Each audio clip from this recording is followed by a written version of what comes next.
Hi, and welcome to Finding Your Way Through Therapy. The goal of this podcast is to demystify therapy, what can happen in therapy, and the wide array of conversations you can have in and about therapy.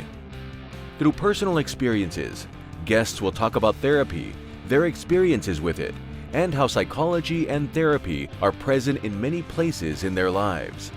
With lots of authenticity and a touch of humor, here is your host, Steve Bisson.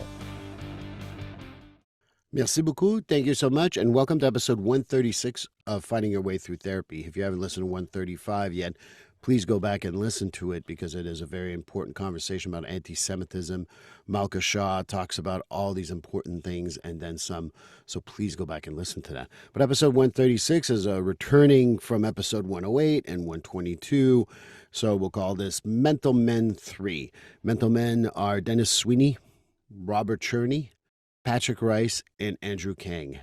We had, again, a good time recording this. I'm recording post-interview, so taking away a little bit of the magic here, but I hope it makes sense. Again, Dennis Sweeney, Pat, Bob, and Andy all have their private practice. We've been on and off doing this for 20 years. I haven't been involved for 20 years, but this goes back to all the way back to Dennis and Pat doing it. So I hope you enjoyed the interview because I certainly enjoyed it. I like to immortalize these moments of people I truly, truly respect. So I hope you enjoyed the interview, and here it is. Well, hi, everyone, and welcome to episode 136. You recognize these faces. So if you're on YouTube, and go ahead and go check out my YouTube on Finding Your Way Through Therapy, you'll recognize these faces. And, they've been on episode 108. Episode 122, 136. I was doing the math before you guys all got on. There's a 14 episode symmetry going on here. So we cannot change that anymore because that's our luck. But I wanted to welcome everyone on the podcast, Andrew Kang, Pat Rice, Robert Cherney, and Dennis Sweeney. Guys, welcome back again to Finding Your Way Through Therapy. And everyone loves the name Mental Men, for the record. Yeah. Thanks for having us. Thanks, Steve. Great to be here. For the few that missed the show, I mean, if I know we went from like a 2-minute intro to a 1-minute intro, so you got 30 seconds this time to just quickly introduce yourself. By the time we're done in a few months, we're going to be down to 5 seconds. But let's start with Andrew. You came on first, so there you go. That's on you. My name is Andy Kang. I'm a therapist in private practice, learning at the feet of these good gentlemen here, and just happy to be back. Happy to be back to work here in January. So happy New Year, everyone. You know, you're getting old when we talk about the holidays and what sickness there was running in the family and or you in the last month. But Andy, welcome. And Dennis, how about you go next? So Dennis Sweeney, also practicing clinician in private practice. Been doing this for over 40 years now. And speaking of being old, and it's nice to be here. Welcome as usual. And as I've identified Dennis before as one of my main mentors, and all my bad habits have been learned from him. Bob, your turn. I think most of us have had Dennis in our lives for a while. It's great. Hi, I'm Bob Cherney. I am a psychologist. I'm hitting the 40-year mark myself, and I'm in private practice as well as being the chief psychologist for a large mental health agency that is serving this Metro West Boston area. So happy New Year, everyone. Well, I appreciate it, Bob. And I know you've worked at that agency for a long time because I got there, you were there, I left, you were still there, and you're still there now. So you're like a fixture among that agency. Pat, 23. Yeah. Wow. 23 years. I thought I was like a lifer at 15, so I'm happy I ran. Pat Rice, not certainly you certainly last, but not least. Go ahead.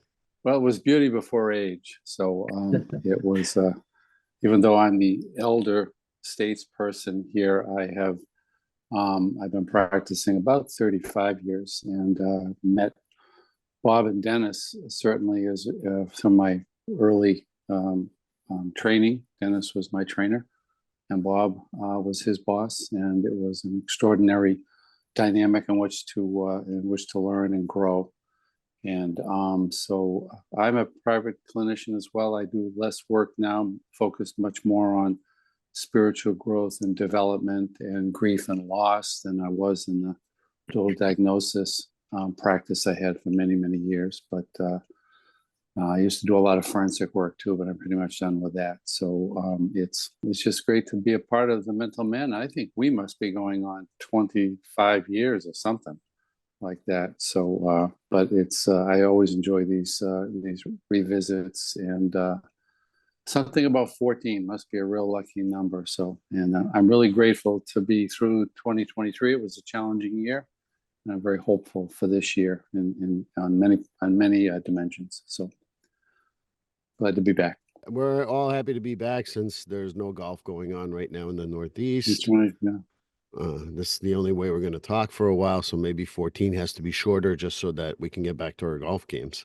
But one thing that you mentioned, Pat, is, you talked about how your career has evolved from, working in the mental health field to dual diagnosis to more of and forensics, and then going to more of a spiritual kind of practice at this point.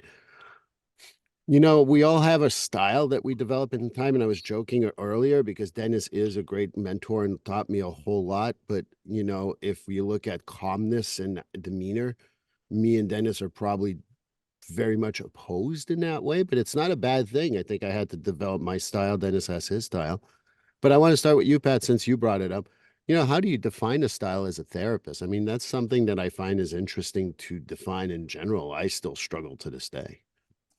I think that I define myself by going to all of the trainings that we have to go to for continuing ed. Is that when I see something, like the first time I did a motivational interview CEU study, I say, "Oh, that's what I do." I wasn't aware of these types of things in my early training.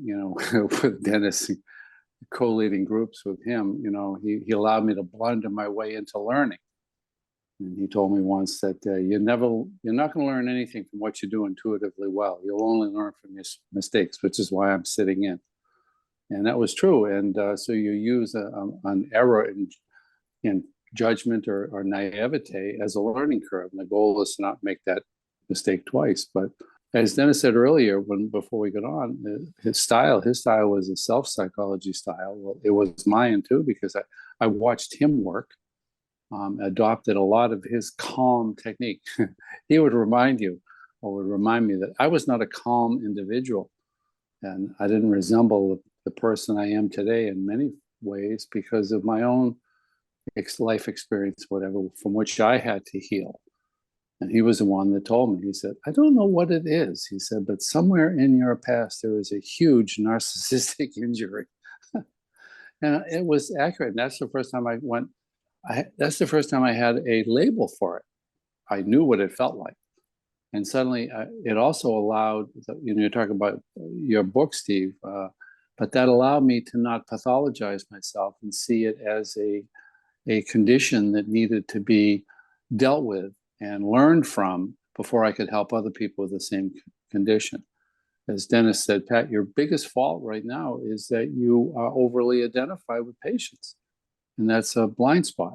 And you're going to have to learn how to do that. And I watched him work and I watched others work. I had a wonderful therapist myself for 15 years who I stole everything from these people, as I still do. One last thing is I've always been connected to a collegial network. In the whole 35 years, it started at the old Lenamore Start Out program, which was a terrific learning module with study groups and all kinds of in-house CEU type things and seminars.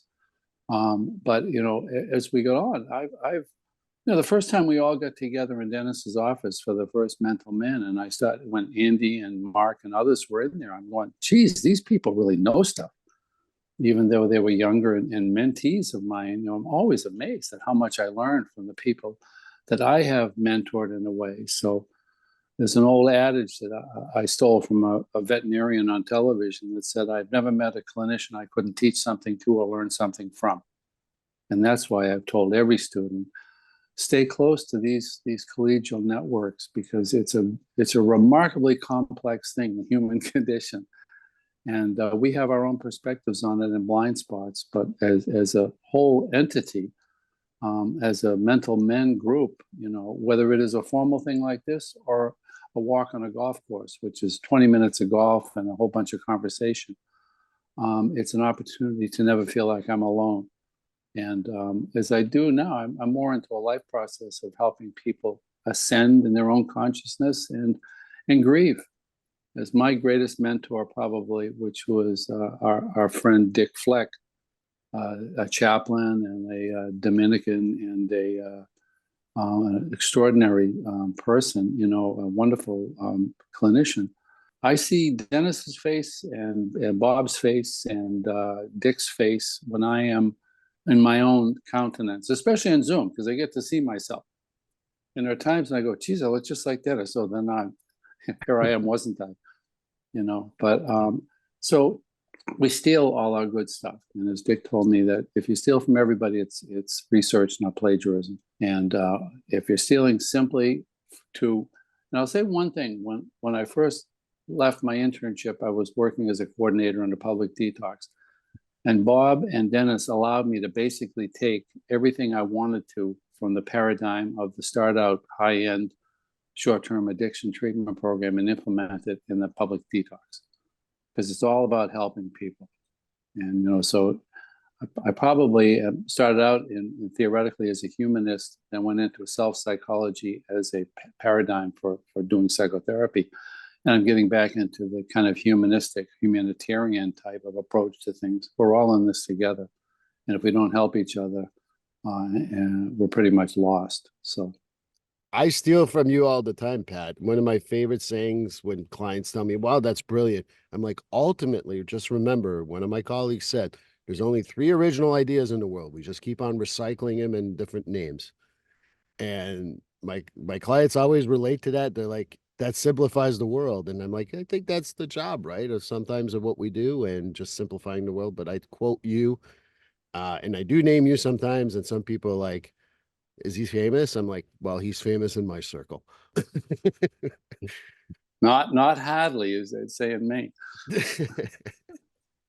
But I wanted to like, since you mentioned Dennis and talking about self-psychology, not that I'm just skipping around here. But I wanted to go to Dennis and ask him about that stuff. Well, self-psychology is it's a school of thought that was first developed by a psychiatrist by the name of Heinz Kohut. Unfortunately, if you sort of listen to some of his devotees, they complicate the heck out of it. So I've tried to, I remember going to a conference. Bob, you and I and Arthur went to this conference years and years ago where we were listening to people talk about Kohut's papers. And Arthur leaned over and said, if I buy breakfast, can we leave now? Yep. And to simplify it, Kohut talks about the importance of relationship and the importance of how we reflect to one another, and sort of I think the core element to any good therapy. And Steve, part of your drive here is to help people to understand how to find their way through therapy. And that to me, the core element is in the relationship, always in the relationship.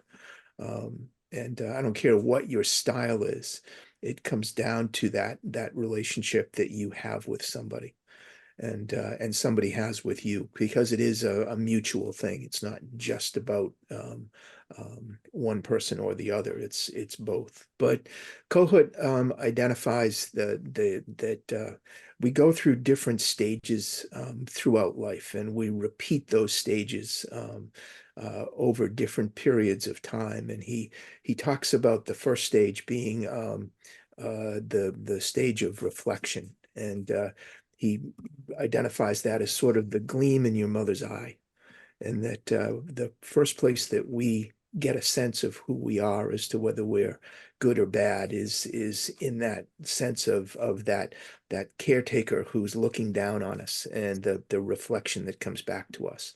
as an aside, and thankfully, again, for the fourth time, I'm a new grandparent. And I have this theory that one of the most important developmental experiences for any of us is when our diapers are being changed.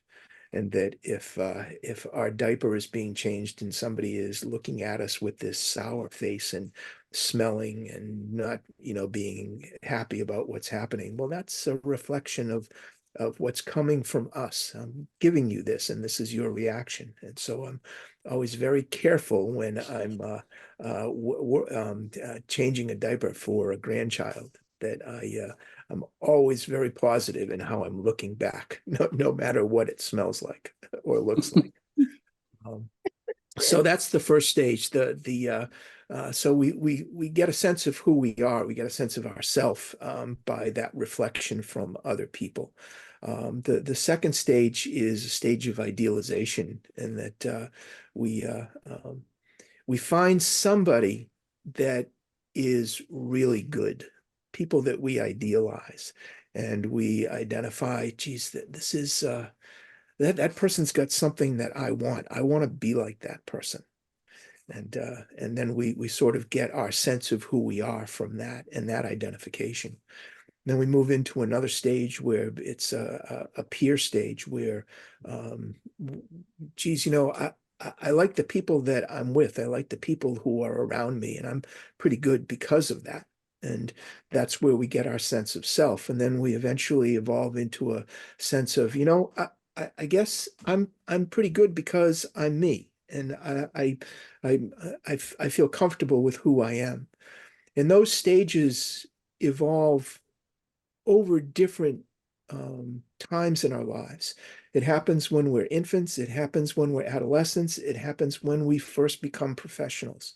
One of my primary focuses of work has been change this now to recovery and addiction versus addiction and recovery, because it's recovery first. And you work to try and help people to identify with their recovery, not their addiction. So when you think about that, the core elements of the 12-step program and the way it actually works, it reflects all of those things. People come into program, geez, isn't it wonderful that you're here? You look for a sponsor. That person's got something that I want. Then you join a group, and then, boy, I'm in recovery. I'm really working this, and this is good, and I can help other people. So it's reflected there. It's reflected in middle age. I'm learning now. It's reflected in older age, where we're all, sort of learning to work through different things, and we get that reflection. We get that sense of, geez, I want to be like that person. I like the people we're with, and I'm okay. I'm going to get through this. This is going to be good. So that's sort of the core element of my way of engaging people when I work with them. Well, certainly style that I definitely took on, and that's something that I think, looking at everyone nodding on here, and I hope you go to the YouTube video, I think a lot of people really related to it. That's essentially what I tell people, is that, what type of therapy works the best? It's a therapeutic alliance, because it does not matter how good you are at IBF or CBT or DBT or self psychology or spirituality. If you don't have a good strength of relationship with your therapist, what's the point? And I think that that's something that I talk about a lot. And you are truly an inspiration for me on that. And I remember you saying, you're the first person who ever told me, if someone leaves, that's okay. There's nothing wrong with that. And I used to think that was like a failure on my part. And you may not remember you said this to me, Dennis, but I do. And that's why, among many other reasons, why I say that you're a mentor to me. Bob, you're next, because, we need a psychologist. I mean, none of us are psychologists except you. So we need a psychologist's point of view, and then we'll go to a lawyer point of view. Andy, you'll have to tell your background. Dennis, that was well said. Really nice encapsulation there. That whole idea of like lived experience and how it impacts us. I really one of the things I tell a lot of people that I teach, and the relationship is the core healing element of this whole thing. And trying to develop that and sustain that is crucial. And a lot of the stuff that I do in the community mental health system is see people who they did not get the reflection or the idealization or have a chance to see, look around and see their peer group as something that's supportive or feeling comfortable with yourself. A lot of that, those basic tenets that you talked about, depending on how organized your life is and the people that are in your life, especially early on, the changing diapers is it's an interesting kind of process. And I do believe that that's something that we absorb as infants and as young children. And, how am I being not only perceived, but reacted to?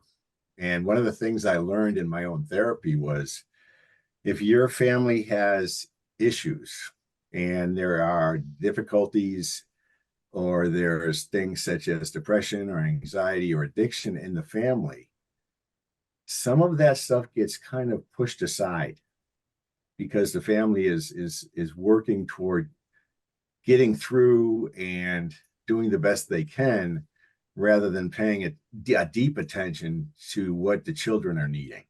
And that really helped me to understand that better, because I've had some lived experience myself with this. And in order to get to those stages, in order to give it away, you have to either find it somewhere in your own family of origin, or you have to find it in a healing relationship like therapy. And I was fortunate enough to get that. And the one of the biggest things that I learned was, or at least one of the things was the grief work that needs to be done in order to move past this. You start to realize what you didn't get over time. And then you can either decide, well, I'm going to be angry, resentful, and bitter and pass it down, or I'm going to work at it and provide it either through someone else in a decent, loving relationship, or I'm going to, figure out a way to do it through therapy or whatever we do. We have to figure out a way to either heal ourselves or pass it down in a way that's negative. And I just made a choice. And I really, Dennis, I think a lot of us got into the field to some extent because we were trying to at first figure out some of the things that we needed to. And then later on, what I realized is we could use those things to help others. And so in a lot of ways, that's what I've done. And the lived experience, though, I think it's fascinating how for me, self-psychology and attachment theory have become central to my work. And I really love attachment theory, and how that explains a lot of the way we react and how we cope in ways that are necessary initially while we're growing up, and then later on, those survival skills become impediments because things like trust becomes a big issue when you don't feel like you're being reflected on or idealized or held in esteem by people that are supposed to love you. So there's a lot of things here, but I think if we can figure it out early enough, or at least do the work that we need to, we can give it to other people. And the more I found the more you give away, that, you got to give it away to keep it, as they say. So I've been fortunate in that sense. I've come to believe in terms of attachment, in that sort of kind of a watchword for me is attached to very little, connect to everything. Sounds Buddhist. Yeah. Yeah. The Buddha said that all suffering is in attachment and desire. And it's the second precept of the Four Noble Truths. Yeah. Yes. It's letting go. Is that we help people to let things go, especially their past. The most profound thing I ever heard in a recovery context was on the being in the moment. Is that if you're going back in time, you're going to feel conflict and regret, and And it's, if you go forward in your mind, you're going to feel fear and conflict. And the only place that we can achieve peace of mind is in the present moment, which is in Buddhist lore, that is what is the only thing that is real.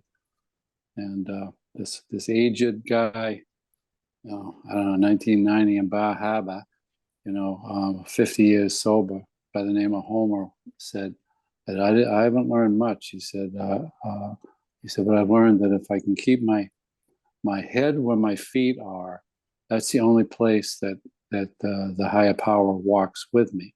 It's the only place I am at peace, because I'm not alone. And I'll fast forward maybe 5 years after that, when I was in a very rigorous meditation discipline called Siddha Yoga at the time, which is of Hindu origin in its practices. And the guru, who was an enlightened being, I remember she said, not in relationship to addiction recovery, but in general, everyone is recovering from something. Your past, the environment, war, whatever it is. She said something that I never forgot, because I wrote it down. And she said that in all recoveries, a community of recovering peers is essential.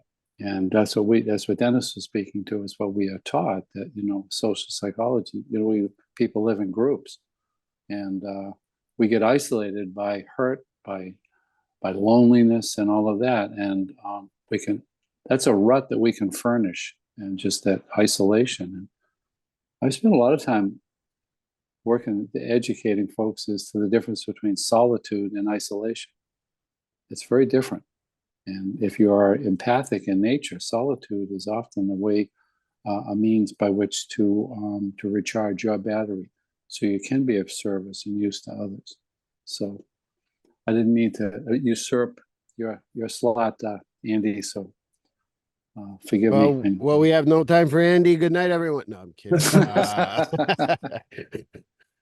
No, I just wanted to share a couple of things. The spiritual side is something that I've always found very interesting. And, Pat, I thought about the gift that Dennis gave me.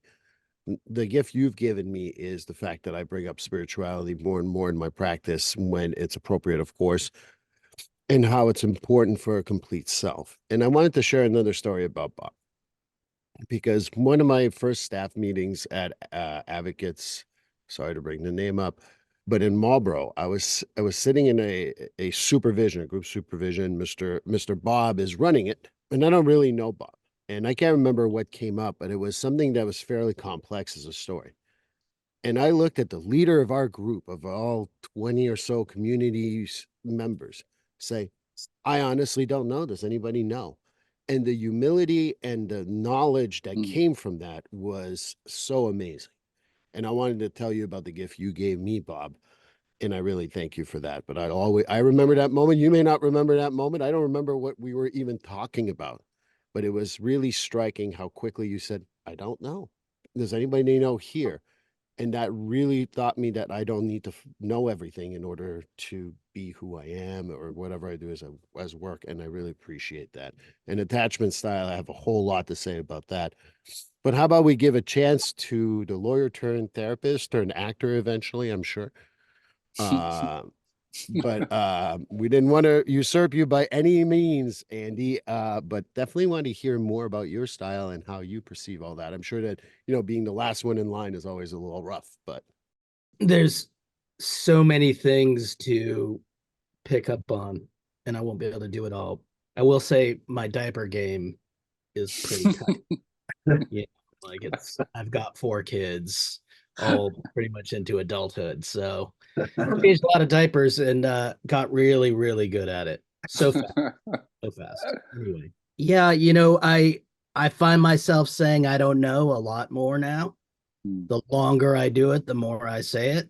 And I find that it's actually a really useful tool, because you're modeling something that everybody's familiar with, but nobody wants to admit. It's almost a sacrilege to admit that you don't know something in this day and age. But of course, nobody knows anything when it comes right down to it. If we're talking about Buddhism, if we're talking about attachment, we don't, all of this stuff was formed so early that what do we really know about it? And how do we relate to it on an intellectual level versus a real emotional core level? That's a lot of what we're doing with people, is trying to dig into that a little bit and help them describe it, help them put words on it. I think that's where the kind of styles come in, and things can be described in a way that's acceptable and palatable to people, which is why when their family is pointing out the same exact thing to them, they're rejecting it immediately. But if I say it, somehow that makes a difference, and so when I think of style, I definitely have my spiel about what my approach is and my theoretical stance on things. But I think my style is more about, Dennis, what you were talking about connecting. Like, how do I connect with someone? And for me to try to describe that is very difficult, because I'm missing the other half of the connection in the abstract, right? That connection becomes real when you're with the person, So I'm connected to you guys on this call right now, regardless of whether I'm speaking or not, and I'm taking on information and stuff, and I'm trying to think about how I'm going to feed that back in a useful way. That's if more than anything, I would say my style is to try to be attentive, to try to be in the moment, as Pat was saying. Future and past, my little pithy saying for that is time travel. You're time traveling, and describing that and putting such a simple label on something that everybody experiences and that everybody has a hard time describing when they're doing it, or acknowledging, or even being aware of. Like, people don't know they're stuck in the past a lot of the times as they're grinding on something that happened. They don't know they're stuck in the future if they're worried about something that's coming up. They still think they're in the moment. They still think they're doing the thing they need to be doing, whether that's in the past or the future. But of course, we all know and can recognize quickly that, oh, that's not productive. That's making things harder for you. So the connection, the style is, for me, how do I get that out there so that it can be ingested, so that it can be like actually used and metabolized by this person helpfully. And there's some cauldron magic to that, I think, also. And that's the styles that I've picked up from you guys. Is it's the little sayings, or it's the approaches, it's the idea that comes out at a random time, and I'm like, I'm going to use that. I'm definitely going to use that. We're out on the course, and Pat says something like, "Oh, look at this grass. I could just walk on here barefoot." That sets off all kinds of ideas in my head, and I'm talking to people about that the next day. Like, invariably, I'm using that stuff. So I know that's not really an answer about style so much as just, I think it's my approach to things, and I'm trying to just get that connection. I'm just trying to and see what this person really needs from me in that moment. So I'm not time traveling also. I can't be worried about how I'm performing, but it's useful to just have all of these touchstones for style. I think it's not a semantics work here. We're trying to figure out a lot of stuff ourselves. That's the good thing about this group. The other thing that I want to mention, Andy, is that, what you brought to me is you taught me to shut the hell up. And what I mean by that is I can be a big personality, obviously, as some of you may know. And I've seen you just sit there and listen and listen and listen so many times with us. And I'm like, I gotta learn how to do that. And ever since, this is years ago, you may not even, again, I like these little tidbits that I picked up on all of you, you highly likely don't remember. But that's what I've learned from you, and to learn to shut the hell up and listen. And while Dennis is a strong silent type too, but I think, Andy, I really picked it up from you in particular, and I want to mention that too. Thanks. It's interesting that you say that, because I actually have to think more about talking more. Sometimes I'm actually stuck in my head having this whole meta conversation with myself. Just looks like I'm being thoughtful and pensive. I mean, I've got something else going on. So I got to remember, oh, wait, is this I need to jump in here and really Get a beard. You can stroke it, and people think you're really thinking hard. That's a good idea. That's a good idea. That's a good idea. As you were talking, Andy, I was trying to synthesize it. Dennis tries to reduce things often to simple. And when I first started studying psychology, I think I went to graduate school to figure out how a really smart guy like me could end up so screwed up. And then it became a real intellectual feast. I was rekindling my intellectual processes, and it's easy when you start to study the analysts, the psychoanalytic schools, and all of that, to get into the intellectual pursuit of psychotherapy.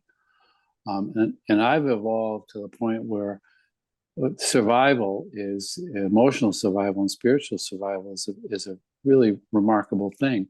And I remember my old mentor, Dick, always saying, the chaplain, talking about most people stay alive by what he called virtual prayer, where your heart is talking to the divine and asking for assistance when your head is so distracted it can't. And when I'm talking about helping people, what I've learned is that the mind is where fear, doubt, and insecurity live. And the mind judges me, it judges the world, it judges things I don't understand, makes those types of labels. But the heart, and my whole philosophy now is not thinking, but hearting, getting into the heart sense, is that's where love is. And relationship is about trust and love. And we learned that they're independent. I can love somebody, but if I can't trust them, the relationship is flawed at best.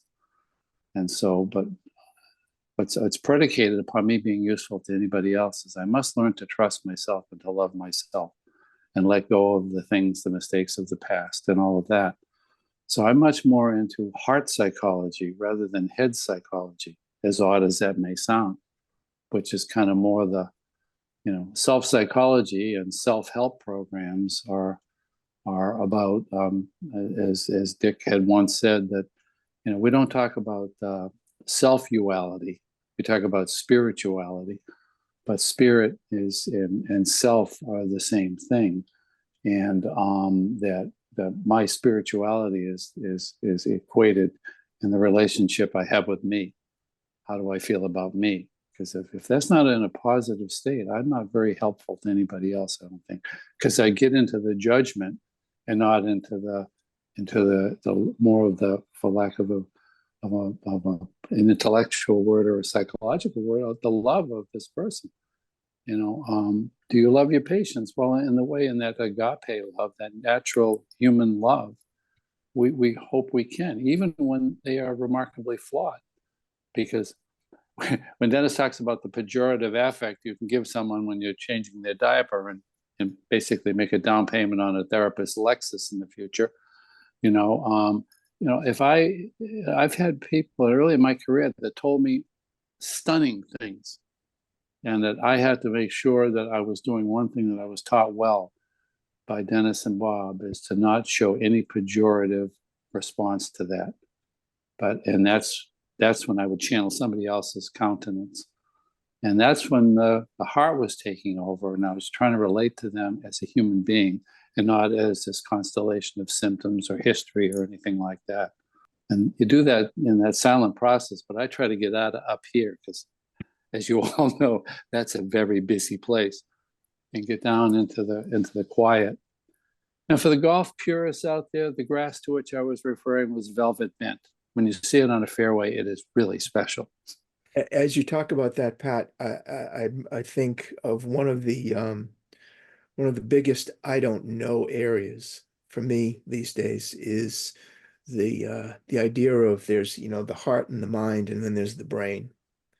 And I think that the heart and the mind are, and again, this is where I don't know, but I wonder more and more about it. It's the heart and the mind that teaches us how to train our brain, because when you come right down to it, it's that function that that causes our day-to-day experience.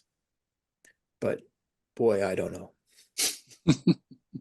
But you know, Dennis, that's where the field's going. I mean, it's one of the things we have over at Advocates is transcranial magnetic stimulation. Now, that's a direct brain intervention. It's fascinating. And we're just now getting to the point where I think we're going to be interacting and impacting the brain in ways that are going to be therapeutic, but it's trial and error, you know, whether or not it's psilocybin or, you know, whether or not it's, you know, hypnosis, whether, you know, they're EMDR. These are all things that we don't quite understand, even though some of them work. So, but, you know, you mentioned not knowing. One of the things I teach is that I find with younger clinicians is that they come out of graduate school almost expecting to know everything, and it's impossible. And one of the things you learn over time is that the more you learn, the more you realize you don't know. And it's wonderful, but you have to accept that. And, you know, some of it has to do with self-compassion, and that comes after a lot of self-discipline and things for me, it's meditation, but it's also learning that it's okay to be humble and curious. And that's where I think you're able to say, you know, geez, anybody got some ideas about this? And I'm always struck when I've got a Zoom supervision of 30 or 40 people in there, and I say, anybody got any ideas? And all of a sudden 3 or 4 people pop up, and it's just, it's magic. I mean, I think Andy, you used that word cauldron, magic or something. It's, I mean, it seems like when people are together, they're waiting.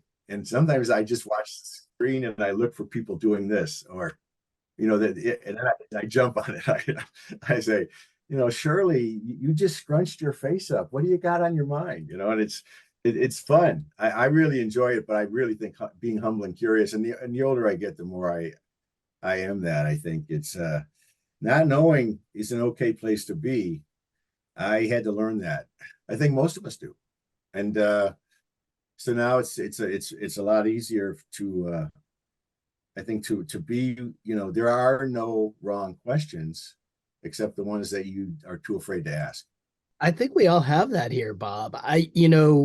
It's like you networking computers or something. You magnifying the power by I feel that every time we get on the phone together. I feel that when we're together, either in the same room or even virtually, just I can feel the synapses firing in a different way. And speaking of mind and body, to me, it's all body.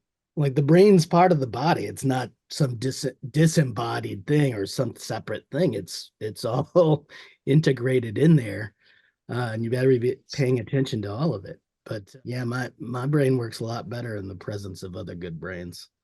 I think another piece to that magic cauldron, and I'll positively reframe a little bit the idea of not knowing or knowing that you don't know everything, is being open.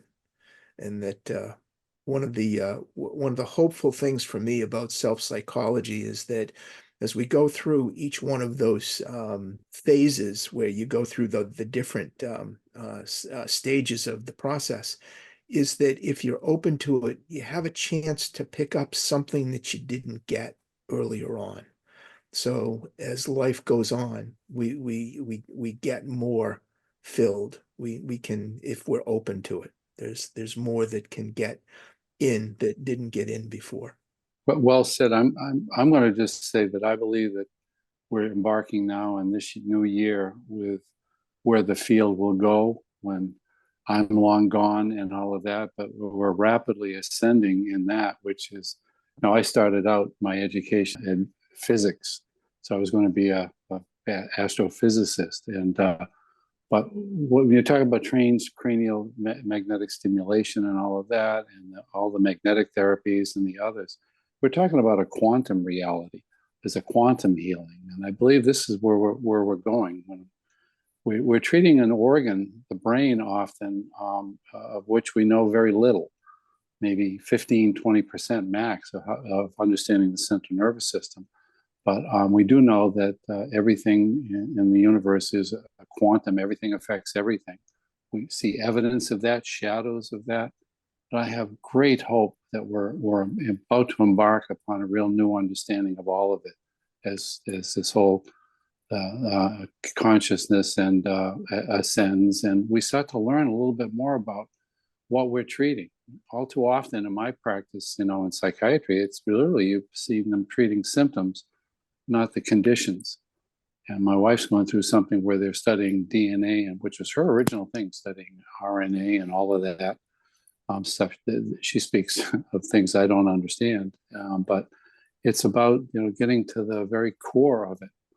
And I have great hope, as I've told every student I ever had, every lecture I ever gave with any of these classes, is I'm really excited for you, because you're going to actually start to treat what's going on in a much more integrative way. Whereas my span of career had been more about treating symptoms. Now that's why I like where I'm going now, is that it's treating more of the entire condition in the organism and the whole. The body is amazing, but it is a vehicle. It carries this other thing around, which is what is the energy that we all really are, because everything in the universe is energy. So I'm really excited about it. That's what gets me. I come into this and I get all stoked. I'll be stoked for the rest of the day, because we've had this synergy of mind and people I deeply respect and trust and value and need in my life. Or I'm half of what, or less of what I can be for other people without this connection, fellas. So again, it's an honor and a privilege to know all of you. Well, I got to tell you on this note, we've talked for 40 minutes. One of the things I've learned through my career as podcaster is that a 40 to 45-minute set group works perfectly for people listening to podcasts. Anything above that, people lose interest, and a little lower than that, it's not long enough. So I've learned a few things. The other thing that I want to leave on is this too. You talked about all these new things. Let's not forget about the gut biome and how this will probably also transform what we do in mental health. Probably from my tail end of my career, I've already started anyway talking about it with different people, because I've seen one of my best friends in the world, Helen, shout out, change her diet and go from being on 3 or 4 medications to just about one, and that she barely takes, and in a good way, and help really work on her mental health in particular. So there's, between the brain and the gut biome, I think the future is very exciting, very bright, very intellectually stimulating. And we already all have our style, so we're not going to change. We're just going to keep it the same. That's just how we are. But the point is, I think that the message I hope everyone gets from this podcast is that no matter how long or how little you've been in this field, you can learn, you can offer stuff, and what fits in a thimble, and you just don't know it when you're younger. But as you grow older, it really is the case. Guys, I thank you so much. So in 14 episodes, we will get back together again. Andy, Bob, Pat, Dennis. I wish I had a nickname for you, but I don't have one. Thank you. And I will see you guys on the golf course before our episode, hopefully. Well, that concludes episode 136. Dennis Sweeney, Andrew Kang, Patrick Rice, and Robert Cherney. Thank you so much for being part of the Mental Men. Great conversation again. But episode 137 will be with a new guest that we've never had before, and I'm looking forward to meeting her. Her name is Amita Sharma, and she's going to talk about different things, including Nourish Doc, which I'm hoping that you guys really enjoy, and I hope to see you then. Please like, subscribe, and follow this podcast on your favorite platform. A glowing review is always helpful. And as a reminder, this podcast is for informational, educational, and entertainment purposes only. If you're struggling with a mental health or substance abuse issue, please reach out to a professional counselor for consultation. If you are in a mental health crisis, call 988 for assistance. This number is available in the United States.